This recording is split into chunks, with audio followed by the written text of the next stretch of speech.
Bernie Sanders officially endorsed Joe Biden in what I think is a hard-to-watch conversation. Here's part of that. So today I am asking all Americans, I'm asking every Democrat, I'm asking every independent, I'm asking a lot of Republicans to come together in this campaign to support your candidacy, which I endorse, to make certain that we defeat somebody who I believe, and I'm speaking just for myself now, is the most dangerous president in the modern history of this country. A president, and you made this point, who downplayed this pandemic, who ignored the advice that some of his people were giving him, who has not used the Defense Production Act early on so that we could produce the masks, the gowns, the gloves, the ventilators that our medical personnel desperately need, who today, as I understand it, is threatening to fire Dr. Fauci, who has been an unbelievable, who has been day after day the voice of science to the American people, trying to explain how we go forward in this crisis, and he's threatening to fire him. So to me, for all of those reasons and so many more, a president who apparently has never read the Constitution of the United States, who believes he's above the law, a president who lies all of the time, a president who has at least shown me that he is a racist and a sexist and a homophobe and a xenophobe and a religious bigot. I mean, for all of those reasons or more, we've got to make Trump a one-term president, and we need you in the White House. So I will do all that I can to see that happens, Joe. And I know that there is an enormous responsibility on your shoulders right now. And it's imperative that all of us work together to do what has to be done, not only in this moment, but beyond this moment, in the future of this country. And in that regard, I have been very pleased that your staff and my staff have been working together over the last several weeks to coming up with a number of task forces. These are task forces that will look at some of the most important issues facing this country. The economy, how we create an economy that works for all, not just a few. Education, how we create the best educational system in the world for all of our people.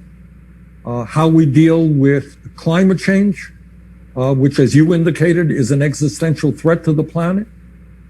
How we deal with criminal justice, because we don't want to continue having more people in jail than any other country on earth. How we deal with immigration reform, and how we have a healthcare system that is so much better than what we have right now. Now, it's no great secret out there, Joe, that you and I have our differences, and we're not going to paper them over. That's real. But I hope that these task forces will come together, utilizing the best minds and people in your campaign and in my campaign to work out real solutions to these very, very important problems. So look forward to working with you and bringing some great people into those task forces. Well, Bernie, I want to thank you for that. It's a big deal, I think that your endorsement means a great deal. It means a great deal to me. I think people are going to be surprised that we are apart on some issues, but we're awfully close on a whole bunch of others. So don't get me wrong, guys. I think that Bernie thinks he's doing the absolute best thing for his movement and the people at this point in time. In fact, I have no doubt about that. Bernie has proven to me over the years that you'll get no cynical interpretation of his actions from me. I mean, I think he's proven himself over and over to be effectively a working class hero and champion, and that he really cares about these issues, and he's doing what he views is the best thing to bring about a better future and a better reality. I think that's all the case. However, I think Bernie is incredibly naive and very weak. And it brings me no joy to say that. I think that what he did here, to steal a term from the kids, this is, he's a cuck. So let me explain what I mean. Because Joe went on, by the way, to read off the teleprompter the entire time. He like stutters at the beginning because he's like, okay, like I don't put the thing on in front of me so I could do it. And then right where I cut that video off there, Joe goes on to respond, and he's reading from the teleprompter the entire time, and talking about Bernie and how important he is, and then starts talking about some issues and all that stuff. But it's all on the teleprompter. Now, if you wanted to find a way to make lefties like myself feel like, oh, this is all just a show, couldn't have found a better way than that. Couldn't have found a better way. You couldn't actually have a conversation. You needed the teleprompter, and so that just means you're on script, which means you don't really necessarily believe everything you're saying, or your mind is so gone that you can't, focus and engage in a conversation. But either way, that's not good. Now, they go on to discuss, some issues. So Bernie, would you like to ask me a question? And Bernie's like, well, sure, Joe. I'm a big supporter of a $15 minimum wage. Are you? And Joe's like, oh, yes. Oh, absolutely. So, and this is why, now I've given you guys my purity test, and it's, my top 5 issues, and I say you have to be in favor of one or two of them, but it can't just be a placating thing. I have to feel like you're going to fight for it. I have to believe you. And in the case of Joe Biden, I hate to tell you guys, I don't believe him. So Bernie gets, Joe to say, yeah, $15 minimum wage, sure.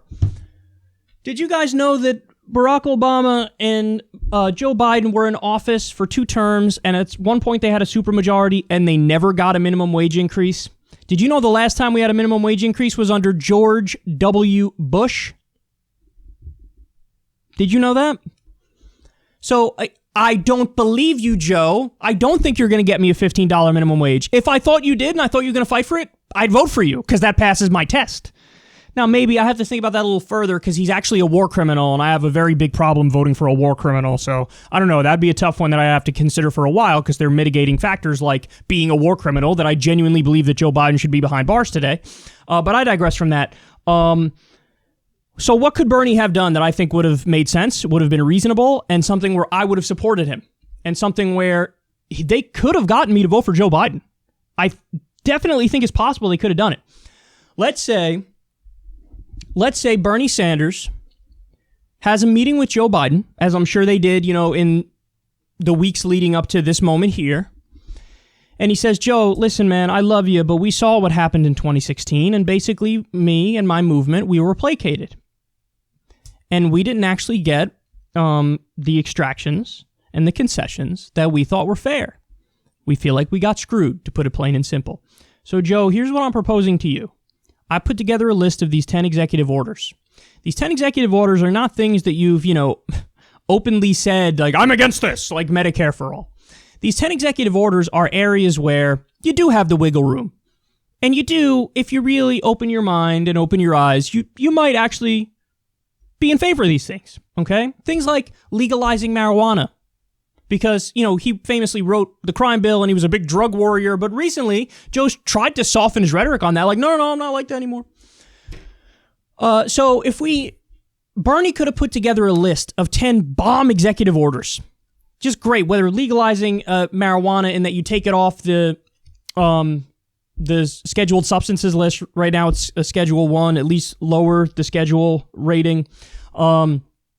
He could have put together, hey, pardon not all the nonviolent drug offenders or as many as you can. This is all stuff that Joe Biden could do. End the Iraq war within 100 days. Biden said a couple times in the like, oh yeah, we're going to have to get out of the Middle East. Now, there's always caveats and hedges, and I think he doesn't really want to do it. But Bernie Sanders could have given Joe Biden a list of 10 really awesome executive orders. Another one I think of is the Buy American executive order, which says, basically, if the federal government needs to purchase goods, it can only buy goods that are produced in America. Right now, we say that it's on paper that, oh yeah, we only buy made in America, but that includes all of our allies too. So we can get from Israel, we can get from China, and then say, oh yeah, this is made in America. You could sign an executive order that says, no, made in America means made in America. So that would immediately help American industry. You could instantly penalize all outsourcers. It's another thing you could do Just like this. If you're president, sign your name, that's it. You're done. You could take care of it. The president can do a lot of things through executive orders. A lot of things. Bernie Sanders could have made a list of 10 amazing executive orders and said, Joe, listen, here's the list. If you do these 10 within the first 100 days, I will do everything I can to get you elected, and I will do everything I can to make it so my people help get you elected.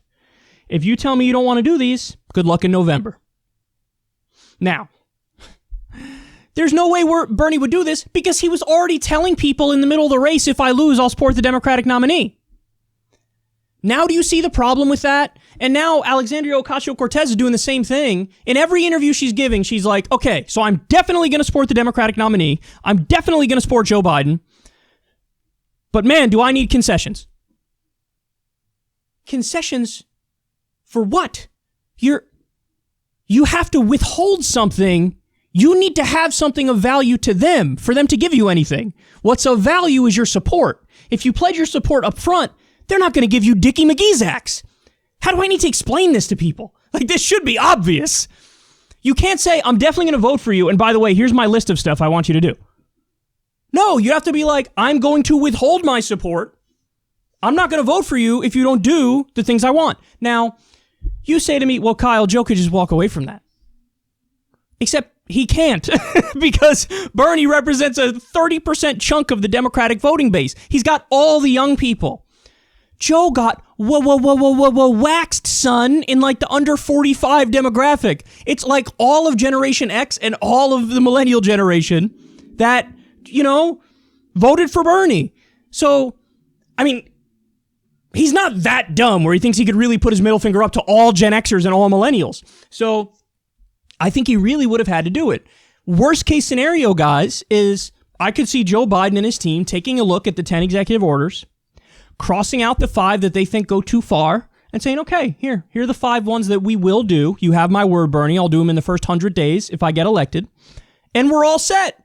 And then Bernie can come out to people who are so cynical and beaten down like myself and go, bro, okay, Kyle, you say you don't want to vote for him. You do realize what you're leaving on the table, right? He just said he would take marijuana off of Schedule 1 and he would legalize it federally with an executive order in the first 100 days. He just said it.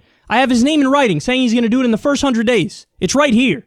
So, okay, you're not going to vote for him? Look at what you're going to miss out on. He would have had an argument to make to me. Now he's got nothing.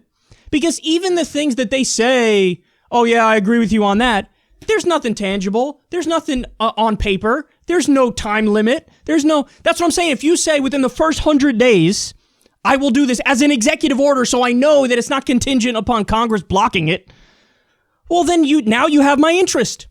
Now you have my interest a lot. But he didn't do that. He didn't do any of that. And so guess what we got? And honestly, I think this is another insulting thing. Task forces. Joe, you're damn near 80 years old, son. You don't need a damn task force to figure out whether or not you want to do something. Come on, man. You're either for it or you're not. We know the policies we're talking about here. So let's talk about them. Are you going to support it or are you not going to support it? Because this is all, if you want my vote, if you want my support, it's going to depend on some things. It's not unconditional, son.